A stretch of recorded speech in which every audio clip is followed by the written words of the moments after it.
semua yang ada di channel ini luar biasa, ya kan? Baru ketemu ya kan dengan Ibu Halo. Pungki ya, Ibu Pungki, Ibu Lydia Lalang yang juga ikut di Zoom-nya Pak ini ya Ricky Semen ya. Iya, iya. Terus juga Pak Hari yang ada di Australia, Ibu Mawar, dan semua yang belum hadir masih dalam proses pertemuan di Zoom. Tuhan memberkati. Salam Bu. Halo. Haleluya. Inilah Bu, latar belakang saya mungkin belum ada yang tahu. Saya backgroundnya dari Muslim.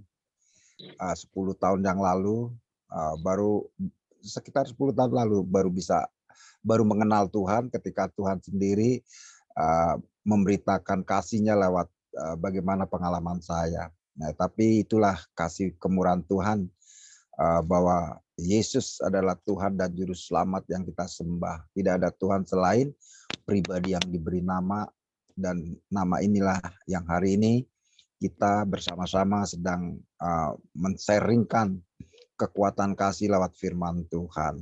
Amin. Maka itu firman Tuhan sangat luar biasa Bu, yang firman Tuhan itu yang memampukan dan memenangkan kita. Jadi bukan karena sekedar kita percaya Tuhan terus dengan mengaku bahwa saya adalah murid-muridnya, tapi Tuhan juga harus memberitahu bahwa percayamu bukan sekedar kamu mendengar, tapi juga kamu harus membaca firman Tuhan. Makanya itu di Timotius, sebab itu ya kan, hai anakku jadilah kuat oleh kasih karunia dalam Kristus. Jadi kekuatan kita bukan sekedar kita juga rutinitas dalam beribadah, rutinitas dalam kesibukan, tetapi dasar kekuatan hidup kita adalah dasarnya firman Tuhan. Mari kita baca, kan judulnya totalitas. Apa sih totalitas? Saya tuh pas disampaikan oleh hambanya untuk diberikan hak untuk bicara di room ini atau di media ini, saya pada waktu itu saya sedang pelayanan juga di media, saya bilang totalitas. Saya nggak tahu apa tuh maksud totalitas di dalam pengertian pada saat itu. Oh, ternyata totalitas itu keseluruhan. Yang mau saya sampaikan di dalam firman Tuhan ini keseluruhan, kita percaya sama kedaulatan Tuhan dan kita percaya sepenuhnya apa yang dijanjikan oleh Tuhan melalui firman-firman-Nya, dan apa yang menjadi pengharapan kita di dalam mengikut dan percaya kepada Tuhan. Saudara-saudaraku yang terkasih, kita mau baca firman Tuhan di 2 Timotius pasal 3 ayat 5 yang menjadi pedoman bahwa ini pintu saya untuk menyampaikan firman. Secara lahiriah mereka menjalankan ibadah mereka, tetapi pada hakikatnya mereka memungkiri kekuatan dan jauhilah mereka itu. Saudara-saudaraku, kalau kita mau tulis atau kita baca dari ayat pertama sampai dengan 9, ini pemberitahuan tentang hal yang luar biasa kepada jemaat-jemaat yang Rasul Paulus sendiri memiliki murid Timotius. Nah, dia mengatakan tanpa tendeng aling, tanpa basa-basi, apa yang menjadi bagian dalam kehidupan kita atau kehidupan Timotius sebagai orang yang percaya akan mengalami sebuah proses di dalam lahirnya sebuah iman dan percaya kepada Yesus. Jadi nggak main-main pemberitahuan ini. Kenapa diberitahu? Karena Rasul Paulus ini sudah mengalami hal-hal yang sedemikian, bahwa beberapa orang-orang yang juga sebagai anak Tuhan dan percaya itu mengingkari dan memungkiri kekuatan Tuhan. Makanya dikatakan Rasul Paulus tanpa tendeng aling-aling, begitulah dalam pembicaraan di surat Rasul Paulus 2 Timotius pasal 3, bahwa mengenai situasi yang akan dihadapi Timotius dalam pelayanannya, itu ia menjabarkan tentang pribadi dan karakter Rasul Paulus sendiri. Kenapa? Karena ketika kita sebagai orang percaya, apakah kita mengalami hal yang aman dan juga mengalami situasi yang sangat bahagia? Benar, bahagia secara kita bersama Tuhan, tapi di dalam situasi kondisi dalam pelayanan, kita melihat tulisan-tulisan Rasul Paulus ini menggambarkan kepribadian dia di dalam tulisan yang ditulis dalam 13 surat itu memberikan pengetahuan kepada Timotius tentang hal yang sedemikian, bahwa secara lahiriah mereka, ya kan, secara pribadi mereka eksklusif, tapi secara hakikatnya mereka memungkiri kekuatan Tuhan, memungkiri segala apa yang menjadi janjinya dan apa yang memang Tuhan inginkan dalam proses kehidupan kita, supaya dari hari demi hari sedemikian kita serupa dan tergambar Tuhan. Jadi terkadang di sini yang ditulis oleh Rasul Paulus untuk Timotius dalam pelayanan, ia menjabarkan segala sesuatu dengan gamblang, dan ironisnya atau apa yang ditulis dalam surat Timotius ini sebetulnya juga terjadi pada kita di situasi masa-masa saat ini, bahwa kita juga bergereja, berkomunitas, juga kita juga punya sebagai tim, itu juga mengalami kondisi situasi yang Rasul Paulus juga jabarkan di dalam surat Timotius pasal 3 di ayat 5. Ini saya nggak telusuri dari 1 sampai dengan 9, tetapi saya percaya orang-orang yang terkasih di dalam nama Tuhan, apalagi kami anggap luar biasa sebagai senior rohani toh yang mendahului dulu sebelum saya. Jadi sudah membaca perikopnya adalah keadaan manusia pada akhir zaman. Jadi apa yang disampaikan oleh Rasul Paulus tentang apa yang terjadi di situasi pada waktu zaman Rasul Paulus itu akan pun terjadi pada masa saat ini, ya kan? Pada masa saat ini banyak kita orang-orang yang percaya, banyak orang-orang yang mengaku, dan kita juga punya tren bahwa saya adalah anak Tuhan, tetapi situasi kondisi ini pun terjadi di masa-masa saat ini. Makanya saudara-saudaraku, justru anak-anak Tuhan yang aktif mengambil keputusan untuk melayani di rumah gereja atau di rumah Tuhan atau beribadah, mereka rajin, tetapi hakikatnya mereka memungkiri kekuatan Tuhan. Apa sih kekuatan Tuhan? Saya sibuk belajar tentang penginjilan itu, dan saya mengkoreksi tentang hal-hal hidup saya percaya sama Tuhan.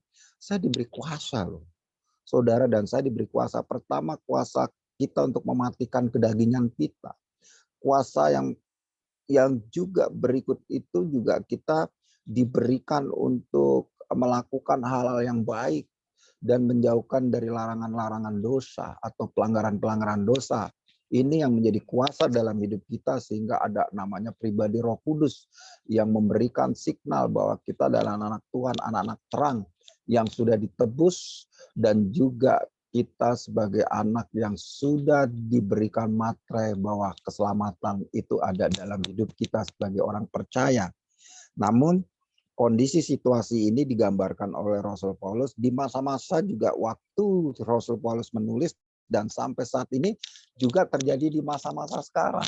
Pada hakikatnya mereka memungkiri kekuatan, bahkan tidak jarang orang-orang yang sudah notabene melayani, dia tidak percaya pada janji-janji Tuhan. Kalau kita melihat Rasul Paulus, Bu, bahwa di 2 Timotius itu tentang penderitaan, tentang kondisi situasi yang kita alami, sepertinya kita ini dilema sebagai anak Tuhan yang mengalami caci makian, hoax atau apapun, tetapi itu diizinkan oleh Tuhan untuk apa? Untuk melihat standar kualitas kerohanian kita sampai sejauh mana kita mengikuti Yesus itu, kedewasaan untuk supaya kita kuat bersandar kepada firman Tuhan. Jadi Rasul Paulus katakan di dalam surat ini mengenai hal-hal yang dahulu dan sampai saat ini menjadi pewaris bacaan ini untuk kita semua. Jadi banyak sekarang ya Bu ya, setelah gereja di mana-mana pun, termasuk di Indonesia, Jakarta atau di Bekasi, kondisi gereja itu dibatasi, dan sudah hampir 2 tahun kita mengalami sebuah sekat untuk hubungan komunikasi secara langsung bersama-sama dengan komunitas kita, dan inilah yang menjadi tragedi ironis ya kan, setelah kita sudah nggak bertemu dengan teman-teman, terkadang ada sesuatu yang bisa mengubah atau dirubah oleh apa? oleh kondisi situasi di saat-saat ini, saudara-saudaraku, banyak tekanan-tekanan yang terjadi secara otomatis. Mereka pun di rumah dalam kondisi situasi yang terbatas, mereka mulai mencemaskan apa yang disebut dengan janji Tuhan. Ini banyak sekali anak-anak Tuhan. Ya kan, makanya ada namanya sekarang kan ada pertemuan-pertemuan Zoom lewat online, dan itu sebetulnya tidak juga sepenuhnya untuk memberikan kontribusi atas kekuatan iman kita. Karena kalau kita mau lihat sesungguhnya kita harus menjadi murid, ya kan. Siapa yang menjadi mentor kita ataupun menjadi orang-orang yang bisa menjadikan teman diskusi untuk merenungkan firman Tuhan, ataupun kita baca, tapi kita harus tetap punya tim komunitas yang itu menjadikan sebuah dasar untuk kita tetap berkomunikasi. Jadi kalau sesungguhnya terjadi juga demikian di waktu-waktu saat ini, Bu, ya kan. Kalau saya sih baru 1 tahun ini, 1 tahun saya di Jakarta. Selebihnya saya ada di Kalimantan, ada di Papua, bahkan kalau di Jakarta saya walaupun kondisi sekarang ada pandemik COVID yang sekarang Omikron atau saya tetap bersinergi dengan apa yang menjadi keputusan saya, yaitu pemberita firman. Saya menginjil di tempat-tempat manapun. Saya percaya ada kekuatan Tuhan. Ada sesuatu yang Tuhan ambil bagian dalam pelayanan kita, karena dia sendiri mengatakan di Matius pasal 28 kan, semua jadikanlah murid, semua bangsa muridku. Jadi dia sendiri di ayat yang berikutnya dia sendiri yang akan bersama-sama dengan kita. Jadi saya percaya kekuatan kita sebagai anak Tuhan di era masa ini bukan karena kekuatan kita, tetapi juga Tuhan menyuplai roh pribadi yang kudus supaya kita tetap berdasar dan berfirman, ataupun segala sesuatu yang kita hidupkan di dalam kehidupan kita, dasarnya firman Tuhan. Kalau di Matius pasal 4 ayat 4, saya mau baca, Bu, ya. Matius 4 ayat 4. Matius pasal 4 ayat 4. Atau Lukas pasal 4 ya. Lukas pasal 4 aja ayat 4. Kita baca Lukas pasal 4 ayat 4 aja. Dan nanti karena Lukas pasal 4 ayat 4, kita akan terusin dengan ayat 13-nya. Oke, Bu, saudara-saudara, saya mau baca begini. Jawab Yesus kepadanya, ada tertulis manusia hidup bukan roti saja, tetapi juga dari firman yang keluar dari mulut Allah, kalau di Matius pasal 4. Jadi Yesus memberikan sebuah warisannya, yaitu kekuatan kita bukan karena lahiriah batin kita, tapi juga firman yang menjadi dasar. Dan kalau kita mau baca juga di Timotius, semua tulisan yang dihilangkan oleh Roh Kudus atas orang-orang yang dipercaya untuk menulis sebuah kandungan hikmat atau firman yang absolut, ini mereka adalah orang-orang yang dipimpin oleh Roh Kudus untuk menguatkan kita yang hari ini. Saudara dan saya baca bahwa iman percaya kita bukan karena kekuatan atau pemikiran kita, tetapi karena dasar firman yang keluar dari mulut Allah atau mulut Yesus. Ini yang menjadi sebuah dasar kekuatan kita untuk mengantisipasi situasi kondisi di mana ditulis di dalam 2 Timotius pasal 3 ayat 5 bahwa sesungguhnya banyak orang-orang yang satu kelompok dengan kita atau komunitas dengan kita, itu terkadang itu pun yang membatalkan iman kita, yang bisa menjadi pintu di mana mereka menyatakan dengan pernyataan dunia, sehingga kita tuh bisa menjadi khawatir, bisa menjadi waspada, ataupun menjadi orang yang sangat cemas. Saya mau sedikit bersaksi. Tadi saya bicara sama Ibu Pungki, Pak Sabto, berapa tahun ikut Tuhan. Saya baru 10 tahun lebih ikut Tuhan, dan saya bilang sama Ibu Pungki, multipli. Dasar kekuatan yang Tuhan kasih itu sangat dasar buat saya. Saya alami ketika saya percaya dan saya menerima Tuhan pada waktu saya di Jayapura. Saya dasarnya dulu mantan Muslim dan juga pernah kerja di kapal Labobar. Jadi sebagai waiters atau sebagai orang-orang yang mengelola kafetaria atau disebut dengan kantin ya. Jadi Kami dari Jakarta, Papua, dan pada waktu itu saya masih muslim dan saya terima Tuhan itu di Jayapura. Dan kondisi situasi apa yang saya alamin itu benar-benar tragis. Saya juga mengalami kondisi situasi yang sangat amat hopeless sampai sempat mau bunuh diri loh. Karena saya pikir kok kita sudah bekerja, sudah bilang sama diri kita supaya kita tetap hal-hal yang baik saja datang, tapi pada waktu itu pencobaannya luar biasa. Justru dengan perkataan saya janji supaya ketemu Tuhan yang menolong saya, justru di situasi kondisi itulah saya dipertemukan dengan hal yang sangat tidak mustahil, tidak mungkin kita bisa sanggup melakukannya, yaitu pada waktu itu kondisinya begini, Bu. Saya tuh kerja di kapal, itu dapat titipan barang. Barangnya itu 2 kontainer dan pada waktu itu karena saya di dalam dunia saya, yaitu saya masih terikat alkohol, jadi apa yang saya lakukan tidak sesuai dengan tanggung jawab saya, sehingga barang-barang tersebut dan orang-orang yang menjadi mitra saya itu saya apa kalau dibilang saya khianati, kami tidak bertanggung jawab sehingga barang-barang itu hilang, berantakan dan sampai titik akumulasi mereka yang punya barang di Jayapura itu marah, ya kan, cari saya. Pada waktu cari saya ketemu di Jayapura dan mereka datang dengan jumlah banyak, termasuk kalau bahasa kami itu kuli panggul atau orang-orang yang bantu di pelabuhan untuk angkat barang para penumpang, itu banyak cari barang dan nyari saya. Dan pada waktu itu benar tragisnya bahwa pada waktu itu saya hampir hilang, lenyap, mati karena mereka sangat kesel dan disitulah pertolongan Tuhan atas hidup saya. Dan itu awal mula saya percaya Tuhan. Berjumpa, bukan percaya, berjumpa dengan Roh Kudus. Dan pada waktu kejadian itu saya mengalami begini, Bu. Pada waktu itu saya nggak tahu bahwa itu Roh Kudus, ya kan. Pada waktu Tuhan menolong saya di kapal dan saya mendengar sebuah perkataan yang saya terima di dalam hati saya, pada waktu saya lolos dari maut itu dia bilang begini, kamu ini aku.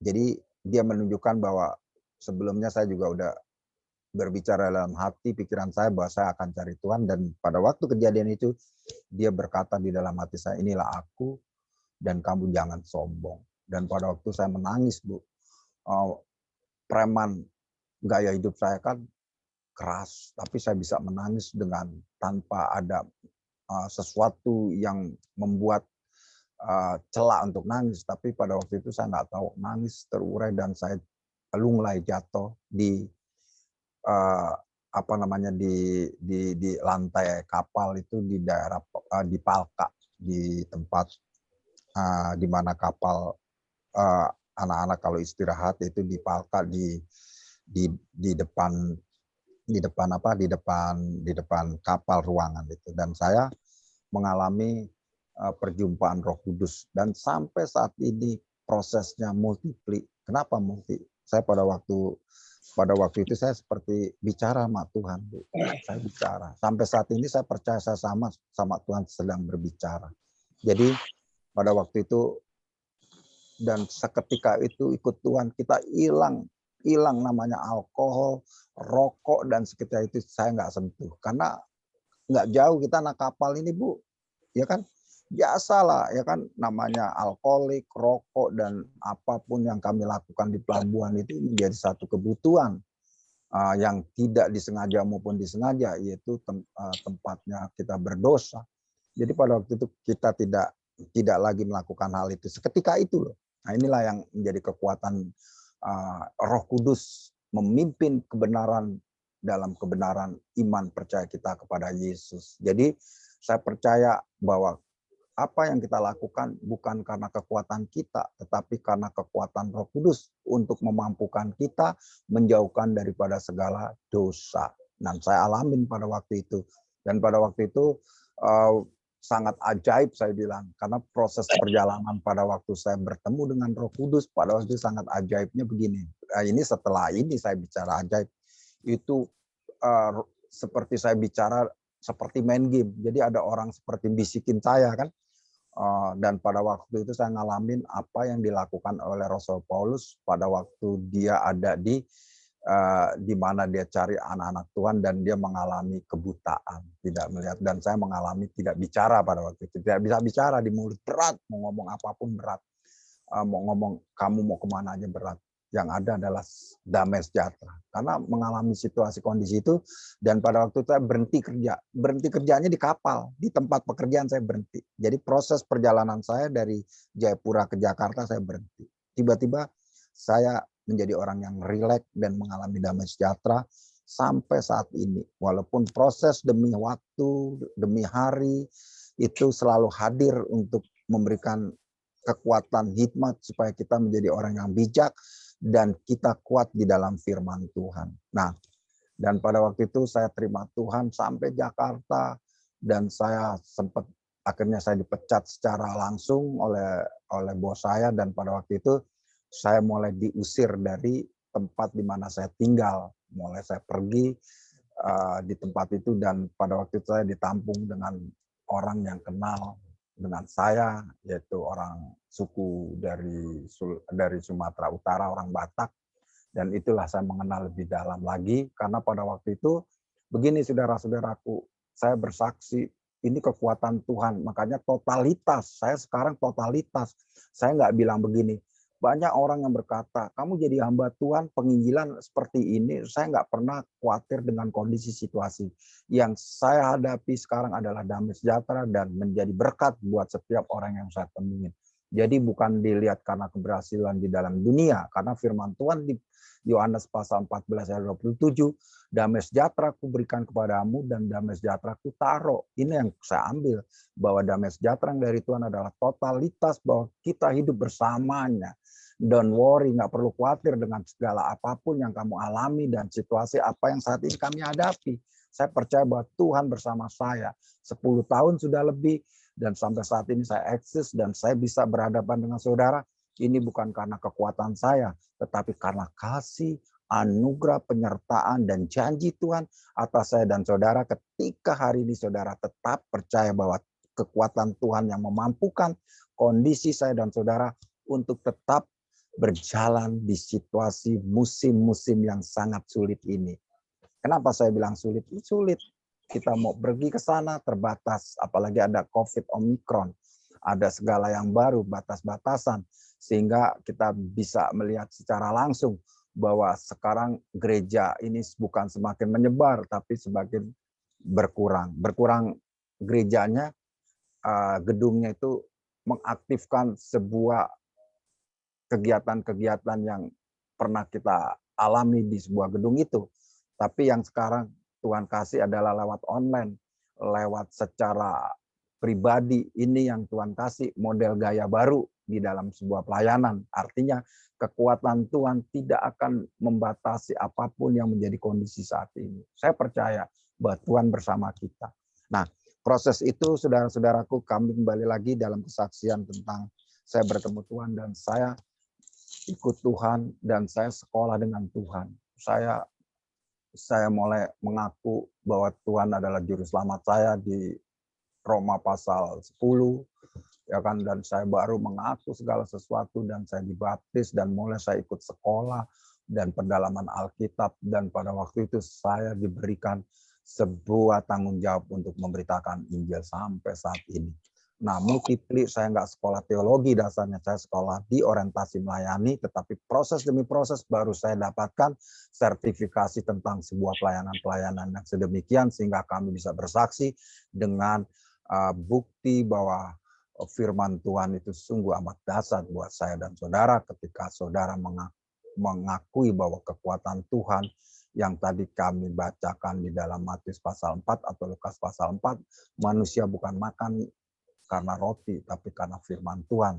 Nah, saya mau katakan firman Tuhan itu kekuatan kita. Makanya saudara-saudaraku yang terkasih, bahwa kondisi situasi masa saat ini sama apa yang dikatakan oleh Rasul Paulus tentang situasi kondisi yang dilakukan oleh Rasul Paulus terhadap penjabarannya kepada muridnya Timotius, bahwa akan ada seseorang atau kelompok ataupun pribadi kita, tanpa dasar firman kita akan masuk di dalam apa yang dijabarkan oleh Rasul Paulus tentang hakikatnya kita memukiri kekuatan Tuhan.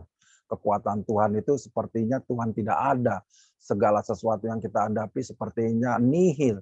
Tetapi dasar kekuatan kita kalau kita baca firman, janjinya iya dan amin. Jadi saudara-saudaraku, saya percaya, apalagi saya berkomunikasi dengan orang-orang yang luar biasa, ibu-ibu atau mama-mama saya ya kan, yang sudah cukup dalam pengalaman asam garam tentang mengikuti iman dan percaya kepada Yesus, sehingga sampai saat ini eksis dan berdiri teguh di dalam pengharapan. Itu yang menjadi dasar kekuatan kita, bukan karena kita rutinitas ke gereja, tapi tetap dasarnya kita adalah mengkonsumsi makanan-makanan sehat, yaitu firman Tuhan yang menghidupkan kita. Kita baca di Timotius pasal 3 ayat 16 dengan 17, Bu. Di 16-17 gini, segala tulisan yang diilhamkan atau segala tulisan yang memang saat ini kita baca, ya kan, memang bermanfaat untuk mengajar, untuk menyatakan kesalahan, untuk memperbaiki kelakuan, dan untuk mendidik orang dalam kebenaran. Di ayat 17-nya apa yang masuk dalam hal-hal yang terjadi ini? Ternyata ada maksud Tuhan buat kita supaya apa?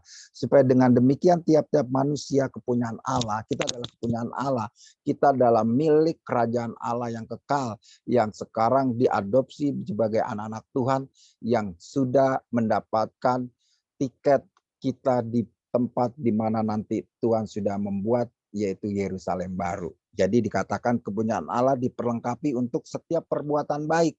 Jadi firman inilah yang mengacu kepada dasar kebenaran kita, kepada dasar segala sesuatu tulisan yang diilhamkan oleh Allah, untuk supaya kita bisa mengantisipasi kepada orang-orang atau kelompok-kelompok yang secara kelihatan matanya dia beribadah, tapi hakikatnya di dalam hati mengukir kekuatan yang suka menjatuhkan iman percaya kita. Nah, saya pernah ngalamin, saudara-saudaraku. Saya tuh di Kalimantan, di Papua, bahkan di Pulau Jawa, itu yang saya bilang tadi multiplikasi begini. Saya di Papua hampir 1 tahun lebih, saya nggak tahu mengerti. Tadi kan Ibu enak nyanyi-nyanyi ya. Saya dasarnya dulu rebana ya kan, ya Habibi, ya Habibi, itu yang saya bisa. Tapi kalau untuk nyanyi-nyanyi yang seperti Ibu, aduh saya senyum-senyum dan garuk-garuk. Kadang-kadang teman-teman atau anak-anak rohani aku dia bilang, aduh ayah rohaniku memang nggak bisa nyanyi. Dia itu, saya bisa merasakan batinnya dia ketika dia membantu saya dalam pelayanan. Akhirnya dia menyerahkan hidup dia untuk membantu sebuah pelayanan pengembalaan. Saya pengembalaan, Bu. Makanya kalau saya cerita gini, mana mungkin.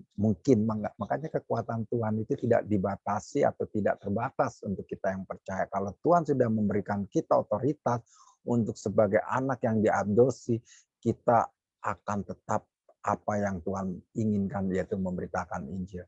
Nah, saya pernah di Papua 1 tahun lebih lah. Jadi saya alamin dan saya mengalami satu hal yang disebut dengan apa yang ditulis dalam firman. Jadi saudara-saudaraku yang saat ini bersama saya di dalam channel ini atau di kita adalah anak Tuhan yang mampu melakukan pekerjaan-pekerjaan apa yang Yesus juga pernah lakukan, yaitu pekerjaan besar. Dan kita nggak perlu harus minder, dan apa yang kita lakukan semua adalah milik daripada Tuhan. Dan kita mempunyai otoritas kuasa. Kalau di Lukas pasal 9 kita baca ya Bu. Kita baca di Lukas pasal 9. Boleh, kalau kita nih, kalau saya tuh suka diskusi firmannya seperti ini baca.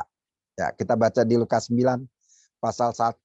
Kalau ada teman-teman yang sudah dapat boleh duluan, tapi kalau belum saya akan bacakan. Iya. Lukas pasal 9 ayat 1. Maka Yesus memanggil ke-12 muridnya lalu memberikan tenaga dan kuasa. Lalu Yesus memberikan tenaga dan kuasa kepada mereka untuk menguasai setan-setan. Kita menguasai loh, jangan setan menguasai dalam hidup kita, tapi kita menguasai pertempuran-pertempuran yang setan lakukan buat kita sebagai orang yang percaya.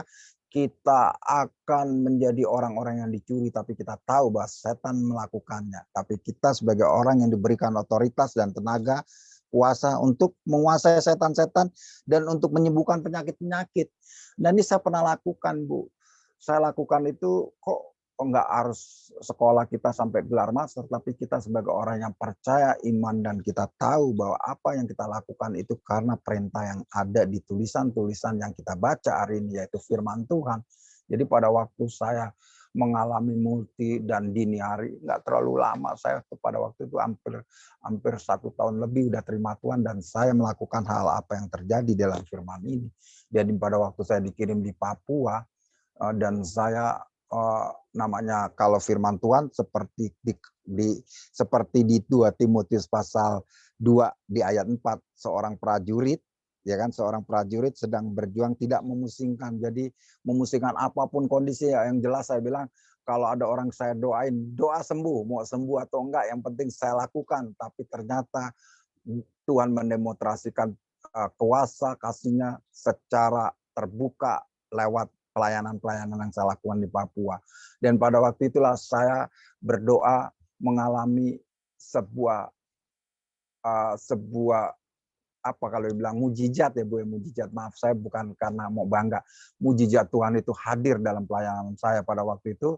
Saya berdoa menyembuhkan orang yang sakit lama tidak berjalan bertahun-tahun sampai bau Bu.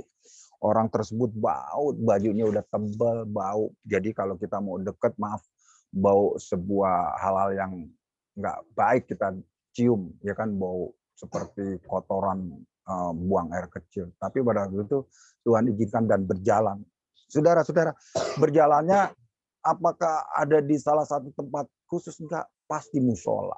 Jadi pada waktu itu rumahnya dekat musola. Jadi pada waktu maghrib saya berdoa. Karena pada waktu itu tiba-tiba satu keluarga, hambanya, tolong doain ini aku punya om, tolong. Pada waktu itu saya sebagai prajurit yang tidak memusingkan hal apa yang saya pusingkan, saya berdoa dan pada waktu itu dia bisa lari dan berdiri dan itulah yang menjadi pertama orang yang saya doakan di Papua dan menjadi jemaat di tempat pengelolaan pelayanan saya dan sekeluarga. Dan mulai saya mereka kenal dan pada waktu pelayanan di Papua, saudara-saudaraku, 2-3 orang berkumpul itu menjadi banyak orang. Ini karena kesaksian Tuhan. Makanya hidup di dalam Tuhan harus totalitas. Seperti perumpamaan ketika kita membaca tentang onta yang tidak bisa masuk di dalam atau di lubang jarum. Ini saya umpamakan dan saya dapat sebuah pengertian yang mendalam. Pertama kan kalau saya melihat onta itu kalau mau masuk ke lubang jarum ternyata dia harus nunduk. Benar, nunduk. Tapi bukan karena menundukkan diri kita kepada Tuhan. Tapi juga saya dapat satu rema yang hari itu saya dapat, yaitu ketika dia menunduk, itu belum tentu dia bisa masuk, Bu. Kenapa belum bisa masuk? Ternyata kebiasaan orang-orang atau kebiasaan onta yang pada waktu masuk itu dia membawa sebuah gembolan atau sebuah kayak tas ya, kanan kiri belakang atau yang disebut kalau bangsa Israel itu ya bungkusan-bungkusan. Nah di situ pada waktu saya dapat remanya, oh ya dia bisa menundukkan kepada Tuhan tapi dia tidak bisa melepaskan masa lalu atau sebuah yang disayangkan yaitu ban. Itu yang menjadi kehidupan saya akhirnya. Semua saya hidup sama Tuhan dan saya totalitas nggak mau lihat masa lalu, nggak mau lihat saya punya kepentingan pribadi, tetapi saya percaya kepentingan saya adalah kerajaan Allah. Apapun kondisi situasinya, Tuhan sudah memberikan tertulis yaitu mahkota kehidupan dan dijanjikan di dalam Yeremia pasal 29 ayat 11 yang sangat luar biasa bahwa rancangannya adalah rancangan damai sejahtera, bukan rancangan kecelakaan, tetapi membawa segala sesuatu pengharapan yang luar biasa. Jadi saya penginjil yang saat ini tetap dalam posisi saya, tetap dari waktu ke waktu berjalan ke tempat-tempat lain, tidak ada di tempat mimbar-mimbar khusus. Justru lapangan saya adalah lapangan yang saya kuasain adalah di jalan-jalan, di rumah sakit, di tempat keramaian, dan di tempat di mana saya ada, di situ ada firman Tuhan yang saya sampaikan. Jadi pada waktu saya di Papua, mulailah orang-orang mulai mendengar kondisi situasi saya, bahwa saya pelayanan itu jumlah banyak. Dan pada waktu itu saya juga mengalami kesesakan. Jadi sebagai anak Tuhan, bukan disanjung tapi juga banyak dicaci. Karena pada waktu itu banyak orang iri hati, banyak anak-anak Tuhan yang merasa dirinya tidak dipedulikan oleh jemaatnya, mulai kepada pelayanan bangsa. Mulailah di situ saya mengalami suatu desakan atau situasi kondisi yang dialami oleh Timotius, bahwa Rasul Paulus menjabarkan bahwa akan ada orang yang memungkiri kekuatan Tuhan. Jadi saudara-saudaraku, bahwa kita tetap punya dasar ada firman yang mengantisipasi bahwa ada kelompok-kelompok yang kadang-kadang dia percaya dengan sebuah keajaiban Tuhan, tetapi dia memukuli kekuatan Tuhan. Ini yang saya alami. Saya pelayanan itu justru saya kuatnya itu ketika kita bersama-sama tiba-tiba mereka menggunting dalam lipatan yang kita gunting, yang udah kita rapikan. Ini banyak kami dicaci maki sama orang-orang dekat kami. Dan pada waktu saya di Papua, Bu, saya mengalami sebuah hal-hal yang ajaib, pertolongan Tuhan. Saya udah nggak pikirin kalau soal uang saya ada. Terus apa yang saya lakukan? Saya karena sama bupati. Jadi sebuah kebutuhan-kebutuhan saya disediain. Tapi memang itulah bukan orientasinya kita dengan uang, tapi dengan jiwa-jiwa. Jadi pada waktu itu mulailah saya menginjil kemana-mana sampai ke pedalaman, Bu, di daerah namanya hampir kita masuk, kalau Ibu suka nonton di YouTube atau itu namanya ada namanya suku Kuruwai Kurumbai. Nah kalau dibuka di YouTube itu mereka doyan makanan manusia atau doyan daging manusia, dan saya sampai ketemu kelompok-kelompok mereka. Jadi saya mengalami sebuah apa yang menjadi kekuatan dasar kita sebagai pelayan Tuhan, dasarnya adalah kuasa kasih anugerah atau kekuatan penghilaman Tuhan, yaitu firman Tuhan. Jadi saya berjalan dan di situ mulai saya menginjil.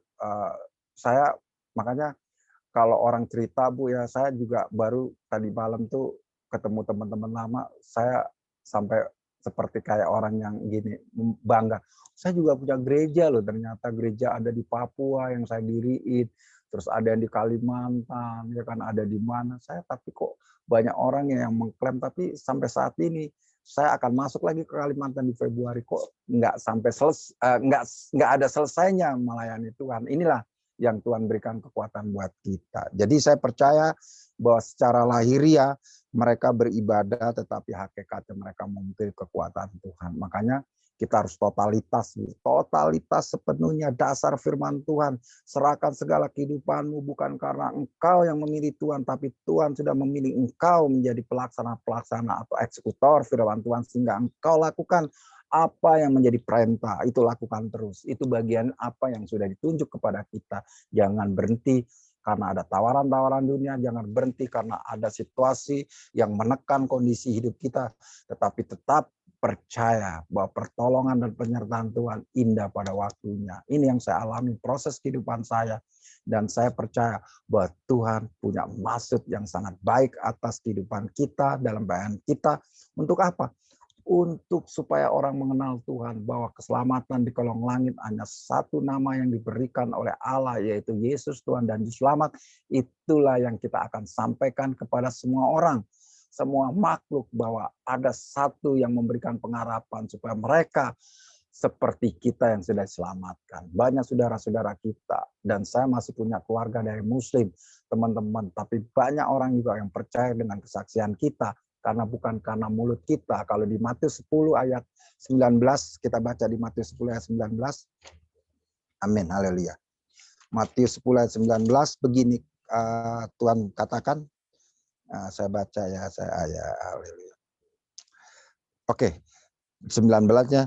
Apabila mereka menyerahkan kamu, janganlah kamu khawatir akan bagaimana dan akan apa yang harus kamu katakan, karena semuanya itu akan dikaruniakan kepadamu pada saat itu juga.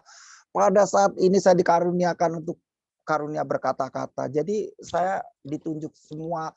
Aduh Pak, saya nggak mau tulis-tulis karena saya pikir jadwal saya tulis tentang firman Tuhan, tentang kesaksian dan apa yang sudah saya baca dan saya lakukan. Jadi saya sampaikan kepada teman-teman, inilah yang ada. Jadi saya percaya Tuhan akan tuntun hikmatnya supaya kita menyampaikan firman dengan firman yang absolut. Jadi di ayat 20-nya, karena bukan kamu yang berkata-kata, melainkan roh Bapamu dia yang akan berkata-kata di dalam kamu. Jadi roh Bapa firman Tuhan yang hidup di Yohanes pasal 1, Allah bersama firman-Nya atau firman yang hidup di dalam hidup kita, ini yang bersaksi bahwa Tuhan luar biasa, bukan karena siapa-siapa, karena kita baca firman Tuhan. Bahkan segala sesuatu tulisan yang tadi di Timotius pasal 3 ayat 16 mengilhamkan sebuah hal-hal yang baik buat mendatangkan kita. Nah, ini yang menjadi situasi kondisi bahwa kita tetap percaya bahwa totalitas kita tetap melayani Tuhan dan bersandar kepada kekuatan Tuhan yang ajaib. Banyak orang yang saat ini di media Bu bertanya loh, teman-teman dari kita, orang-orang muslim yang baik hati, dia bertanya dengan kata-kata yang mungkin kalau kita nggak punya pengendalian itu bisa emosi. Tapi mereka karena mereka dasarnya nggak tahu, jadi kita pelan-pelan kasih tahu. Walaupun itu menyakitkan buat kita mendengar, tapi dia akhirnya menjadi sahabat. Dan itu sering nanyakan, kok Allah orang Kristen kok beranak? Kenapa? Terus kenapa? Saya jelaskan dengan apa yang saya rasakan dalam kehidupan saya, bahwa saya juga pernah seperti saudara mencaci dan membakar gereja, bahkan menghilangkan sebuah hubungan yang tidak baik pada orang-orang Kristen pada masa waktu saya belum percaya Tuhan.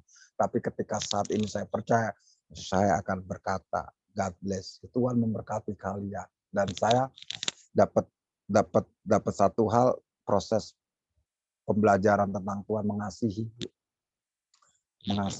Di tahun-tahun ini kita kalau nggak punya mengasihi, jangan angkat. Karena kondisi situasi sangat amat dilematis. Saya punya perkara-perkara yang saya mau ceritakan. Saya juga banyak tekanan pada waktu saya percaya. Dan tahun 2022 tekanan itu semakin besar. Bahkan kondisinya sampai saat itu memuncak sampai saya katakan di dalam diri saya, kalau saya masuk penjara saya tetap menjadi penginjil. Dan pada waktu itu Tuhan kata, hakim adalah hakku. Jadi penghakiman adalah hak Tuhan. Jadi saya nggak akan memberikan sebuah ruang celah untuk iblis baku balas dendam, tapi kami serahkan ke Tuhan. Pada waktu itu dilematis, kita akrab sama orang tiba-tiba di media saya dengan kata-kata yang sangat tidak manusiawi atau tidak pas buat saya itu. Tapi saya banyak yang membantu saya, teman-teman pelayanan dari Florida, dari Papua, teman-teman yang sejati yang tahu saya, dia bantu, Pak, itulah proses buat Bapak, itu bukan Bapak nggak akan kena, karena itu adalah perkataan dunia. Saya dikatain pendeta, gini ada kata-kata hamba Tuhan palsu, begini-begini, saya diam aja. Ternyata saya mengasihi dia sekarang ini. Karena kenapa? Saya lihat ya begitu-gitu kualitas hidupnya. Dan kita sekarang tetap melakukan apa yang menjadi progres mengenal Tuhan dari waktu ke waktu sehingga kita menjadi gambaran dan serupa, yaitu mengasihi. Nah, gambaran mengasihi, saya udah mulai lepas pengampunan. Jadi ada orang yang menurut secara hukum positif dia salah kalau saya tuntut bisa, tapi saya mengasihi dia. Dan saya bukan mengasihi sekedar ucapan, saya datang. Dan itu nggak satu orang, beberapa. Makanya saya sekarang kalau dibilang saya adalah orang yang merdeka. Di mana roh Allah ada, di situ ada kemerdekaan. Jadi saya percaya saya bukan orang yang akan masuk di dalam perkataan Rasul Paulus yang akhirnya kami tidak percaya dengan kekuatan Tuhan. Justru dengan kekuatan Tuhan saya, Rasul Paulus dalam dilema situasi kondisi, Rasul Paulus serahkan semua kehidupannya ke Tuhan sehingga dia punya kemampuan untuk bisa mengantisipasi dengan tulisan-tulisan firman Tuhan. Jadi pertama kita harus totalitas. Kenapa saya bilang kalau ibu-ibu ini sangat pengalaman kan?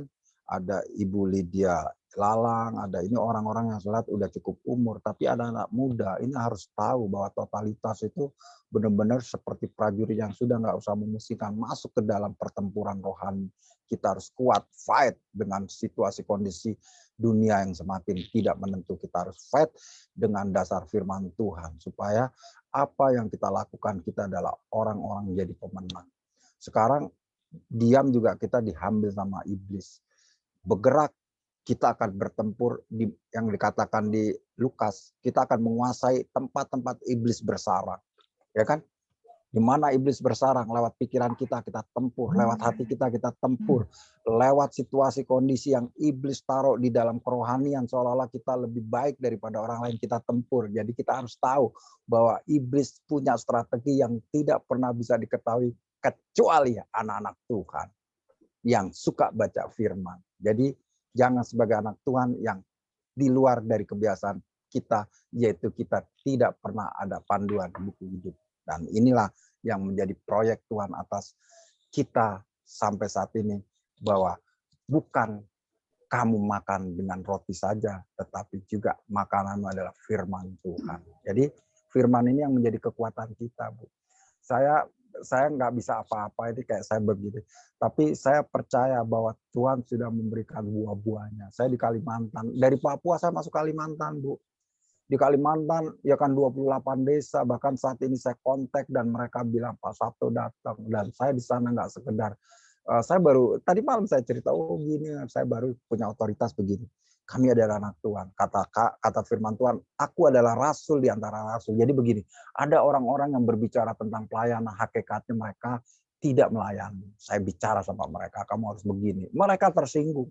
Memang hari-hari ini kita harus bicara hal yang memang yang dikatakan oleh Rasul Paulus, tidak ada tendeng aling, kita ceritakan bahwa kondisi situasi seperti ini, langsung dia diam. Terserah dia mau marah, mau enggak, yang jelas apa yang saya sampaikan adalah berita yang dari Tuhan. Jadi mereka melayani gereja, terus gerejanya ditutup dengan alasannya katanya hikmat. Terus sekarang gimana? Oh sekarang saya cukup melayani gini. Tapi itu bukan bagian daripada Tuhan perintahkan. Justru kalau firman Tuhan 2 Timotius pasal 2 ayat 1, ayat 7, kita diberikan roh kekuatan, roh keberanian, dan tertib dan kasih. Dan itu tertulis dalam firman Tuhan yang dilakukan oleh Rasul Paulus. Dan rasul-rasul berikutnya, mereka orang-orang militan, mereka berani, tapi mereka tertib, dan mereka sangat dihormati oleh orang-orang banyak. Karena mereka punya bahasa yang bukan dari pribadi mereka, tetapi yang keluar dari mulut Allah, yaitu firman. Dikatakan Rasul Paulus, kalau Yesus atau Isa Al-Masih menurut orang Muslim tidak mati dan bangkit dari ketiga, buat apa kita percaya dengan kesia-siaan itu? Tetapi Rasul Paulus justru dengan kematian Yesus dan bangkit dari ketiga, aku percaya bahwa dia adalah Tuhan satu-satunya yang saat ini kami sembah. Itu yang menjadi kekuatan dasar sehingga banyak orang yang percaya. Kalimatnya sederhana, tetapi pamungkas firman Tuhannya yang mengimpartasi sehingga orang percaya. Dan ini saya alami, Pak Haji, orang-orang Muslim, bahkan penjahat sekalipun kami beritakan, mereka terima Tuhan. Bukan kekuatan kita, tetapi apa yang menjadi keabsolutan tulisan firman yang menguatkan, dinamos, itu luar biasa. Kenapa? Saya juga ngalamin, karena firman kita baca di Yesaya 55 pasal 6, 8, 11. Boleh kita baca? Kalau ada Ibu, boleh Ibu Pungki ya? Maaf Bu, supaya kalau ada nanti saya lagi cari Yesaya 55. Iya.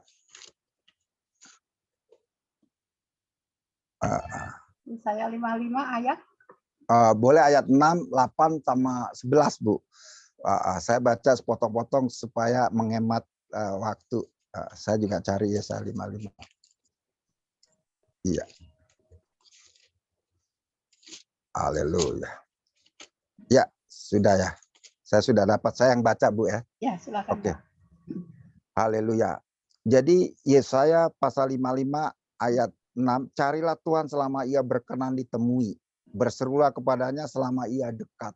Jadi saya percaya hari ini ada firman Tuhan yang Tuhan sendiri sedang dekat dengan hati kita. Kita cari sampai sedapat-dapatnya kita menemukan bahwa dia adalah pribadi yang kita sembah dengan cara yang tidak kelihatan, tetapi kami percaya. Ya kan? Ini yang luar biasa. Di ayat 8-nya begini, sebab rancangan-rancanganku bukan rancanganmu dan jalanmu bukan jalanku, demikian firman Tuhan. Bu, kenapa saya harus percaya Tuhan Yesus atau saya menjadi orang Kristen? Itu bukan rancangan saya, tapi rancangan Tuhan. Saya menjadi orang Muslim dulu hidupnya enak. Banyak orang juga memberi karena saya adalah pegawai pekerja harian di salah satu masjid. Jadi saya selalu dapat duit. Tapi ini Bukan rancanganmu, Sabto, tapi rancanganku untuk memberikan pengharapan. Nah ini sebab rancangan bukan rancangan, jadi jalanmu bukan jalanku. Jadi saya percaya bahwa Tuhan sudah memberikan kedaulatan atas saya dan saudara untuk di dalam janjinya, yaitu keselamatan yang kekal. Dan di ayat 11-nya, demikianlah firmanku yang keluar dari mulutku, ia tidak akan kembali kepadaku dengan sia-sia. Jadi firman yang kita tulis hari ini dan kita baca hari ini dan kita renungkan, itu akan bekerja semaksimal apa yang menjadi kedahsyatan Tuhan. Saya percaya, saya pergi ke Papua, saya tuh nggak punya rencana. Saya ngomong pada waktu profetik, saya doa profetik, saya mau ke Papua karena pada waktu saya selesai menjadi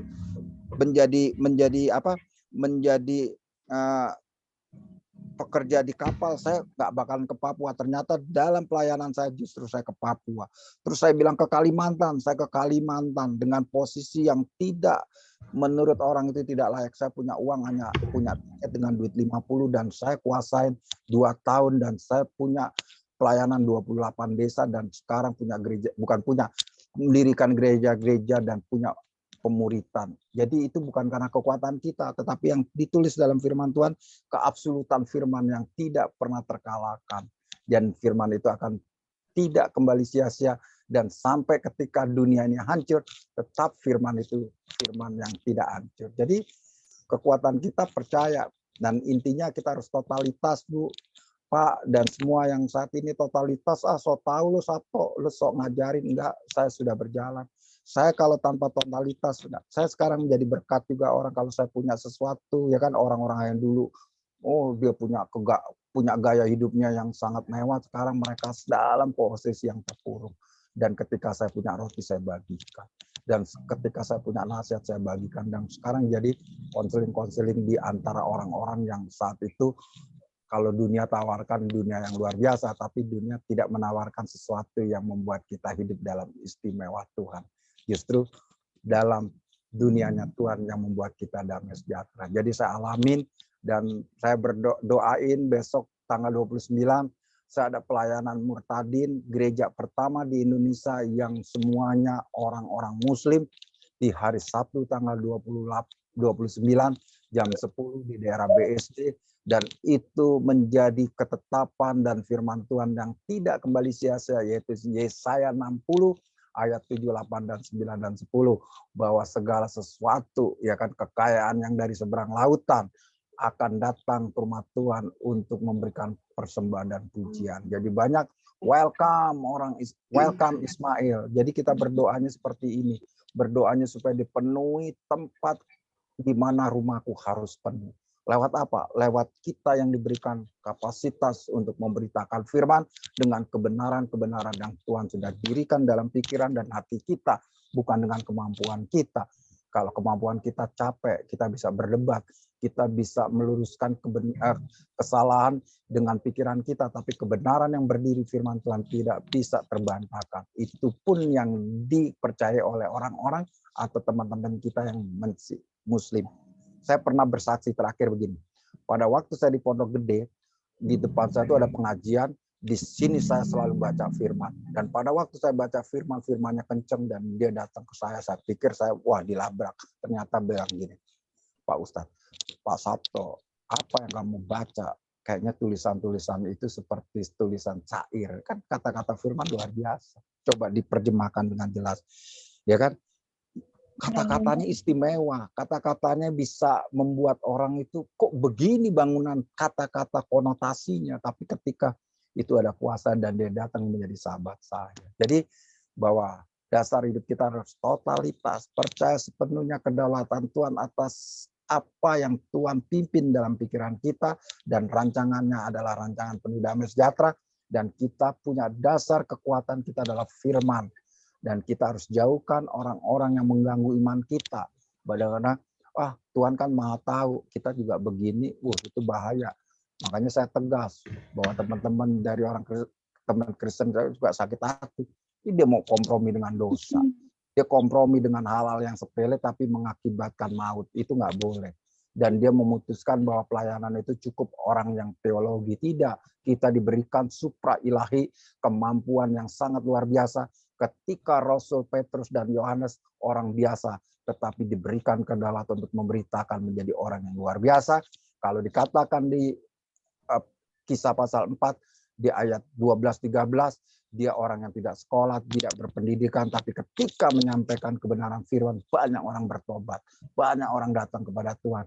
Dan itulah standar kehidupan kita sebagai orang percaya, bahwa bukan karena kepintaranmu, bukan karena aku ganteng, atau aku gagah, atau aku cantik, tapi karena kemuliaan Tuhan ada dalam kehidupan kita. Amin. Terima kasih. Itulah pemberitaan firman.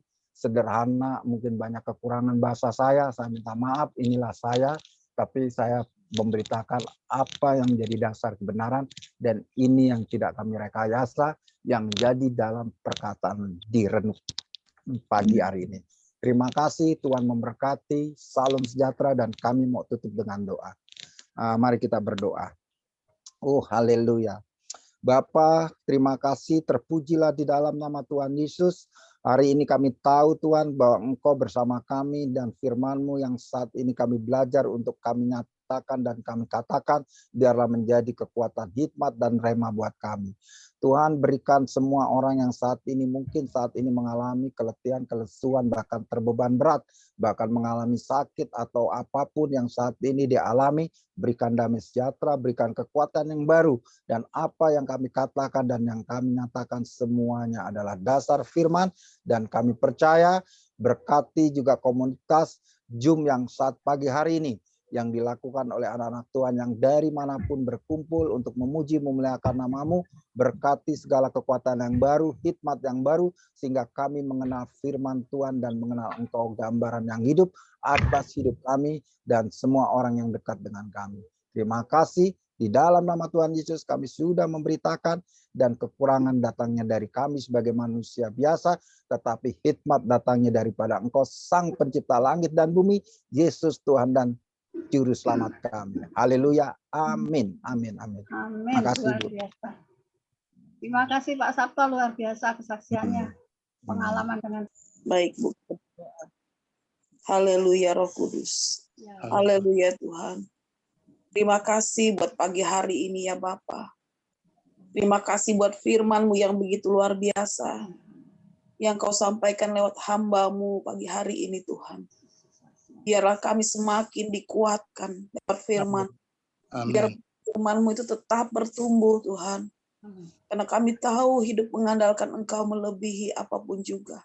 Biarlah totalitas kami hanya kepada Engkau saja Bapa. Amin. Tidak melihat ke kiri dan ke kanan. Karena kami fokus hanya kepada Engkau saja ya Aba ya Bapa. Yang Engkau mengurapi, memberkati pelayan Pak Sabto dimanapun dia melayani Tuhan. Banyak jiwa-jiwa dimenangkan, banyak jiwa-jiwa mengenal akan Engkau. Biarlah hamba jadi garam dan terang menurut kehendak-Mu. Engkau sertai, Engkau urapi lebih lagi Tuhan. Engkau cukupkan segala keperluannya hari lepas hari. Kami percaya saat pagi hari ini Tuhan, di mana Engkau memakai hamba-Mu Tuhan menjadi orang yang diurapi. Sehingga apapun yang hamba-Mu doakan, mereka boleh dipulihkan, mereka boleh merasakan bahwa kasih Tuhan tetap nyata dalam hidup mereka. Terima kasih Bapak, kami juga berdoa saat pagi hari ini, menyerahkan hamba-hamba Tuhan di seluruh tanah air dimanapun mereka berada Tuhan. Biarlah juga mereka melayani dengan sungguh-sungguh, melayani dengan hati, melayani setiap orang yang membutuhkan pertolongan, menjadi garam dan terang menurut kehendak-Mu. Engkau cukupkan segala keperluan mereka juga hari lepas hari, dimanapun Kau tempatkan mereka. Mereka berdoa kepada jiwa-jiwa yang belum mengenal akan Engkau, jiwa-jiwa yang belum bertobat, baik mereka yang di pedalaman, baik di kota dan di desa, di pesisir-pesisir, di pelosok-pelosok negeri sekalipun Tuhan, bahkan di tempat-tempat yang tidak bisa terjangkau oleh secara manusia. Percaya mereka boleh menerima berita keselamatan yang daripada Engkau Bapa. Biarlah setiap orang ini tidak ada yang tertinggal pada saat Engkau datang memukul bumi. Kami rindu mereka juga diselamatkan Tuhan. Kami membutuhkan pertolongan-Mu untuk semua ini Bapa. Engkau cukupkan, Engkau perlengkapi para hamba-hamba-Mu Tuhan. Bahkan gereja-gereja Tuhan, lembaga-lembaga misi, apapun namanya Tuhan. Kami serahkan semua ke dalam tangan-Mu. Kami serahkan semua ke dalam kedaulatan tangan-Mu Tuhan. Kuasa-Mu yang Kau nyatakan Tuhan. Dan tidak ada lagi perhambaan Tuhan. Kami percaya Kuasa-Mu yang ada di atas semuanya Bapa. Kami menyerahkan saat ini juga generasi-generasi muda yang ada di bangsa Indonesia, baik mereka yang terikat narkoba, seks bebas, minuman keras, bahkan dunia-dunia malam Tuhan. Biar Engkau melepaskan mereka dari rantai itu, melepaskan mereka dari ikatan-ikatan. Generasi ini ke dalam tangan-Mu, generasi yang berkualitas, generasi yang menjadi ujung tombak bangsa kami nanti suatu saat mereka akan menggantikan kami. Biar generasi ini Kau persiapkan saat ini. Biarlah bangsa dan negara kami boleh kembali Tuhan dipulihkan. Kami serahkan bangsa dan negara kami saat ini Bapa ke dalam tangan-Mu. Pulihkan negeri kami Indonesia Tuhan. Ya Tuhan, dalam nama Mulai dari Sabang sampai Merauke. Kami bawa serahkan di dalam hadirat-Mu Bapa. Kami juga menyerahkan pemerintahan kami Tuhan. Mulai dari pusat sampai ke daerah. Oleh Bapak Presiden kami Pak Jokowi, bukan kebetulan mengangkat hamba menjadi orang yang memimpin negeri kami.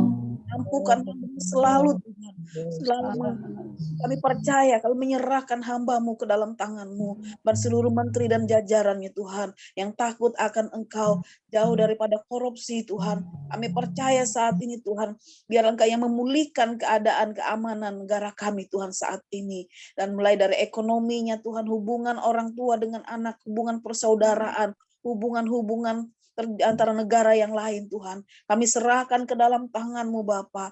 Mari Roh Kudus, saat pagi hari ini, sampai hari ini Tuhan, COVID ini belum berakhir, belum reda. Percaya Tuhan Yesus, Engkau meluputkan kami orang-orang percaya dari segala sakit penyakit ini Bapa. Kami percaya Tuhan Yesus, bukan kebetulan adanya COVID, karena Engkau mengingini kami anak-anak-Mu terus melekat kepada Engkau, mengandalkan Engkau Tuhan. Dan kami percaya Tuhan Yesus, siapapun kami anggota daripada New Life ini Tuhan, Kau memberkati New Life ini Tuhan, bukan sekedar nama Tuhan, tetapi biar benar-benar ada kehidupan di dalam channel ini Bapa. Siapapun kami yang ada di dalam grup ini Bapa, kami menyerahkan semuanya ke dalam tangan-Mu Bapa. Biarlah kami dipulihkan, dibangkitkan, diperlengkapi karena dengan firman-Mu Tuhan. Karena perlengkapan senjata rohani kami adalah mengenal akan Engkau, berikat pinggangan, berketopangan, berkasutkan kerelaan. Kami percaya Tuhan Yesus, semua ini siapapun kami yang ada di dalam Zoom ini Bapak, baik itu dari Ibu Pungki, Ibu Lydia, Pak Martin, Ibu Mawar, Pak Hari, Pak Sabto, dan juga yang lain-lain yang belum sempat hadir, kami serahkan mereka semua ke dalam tangan-Mu. Engkau melihat hati kami semua Tuhan, Engkau melihat pikiran kami Tuhan, kami serahkan semuanya ke dalam tangan-Mu. Dan pagi hari ini sebelum kami beraktivitas ya Bapak, melanjutkan pekerjaan pelayanan kami apapun bentuknya, Engkau mengurapi kami, Engkau memberkati kami, dan semuanya rumah tangga kami Tuhan, apapun yang kami lakukan tidak akan menjadi sia-sia. Mengandalkan Engkau dalam segala hal. Terima kasih Tuhan, terima kasih Roh Kudus. Inilah seruan kami pagi hari ini. Biarlah kehendak-Mu yang jadi atasnya. Hanya di dalam nama Tuhan Yesus kami alaskan. Haleluya Tuhan. Amin. Kan Pak Martin, lanjut. Mic-nya Pak Haleluya Yesus. Haleluya. Martin. Haleluya Yesus. Darah berkuasa. Yes, Pak.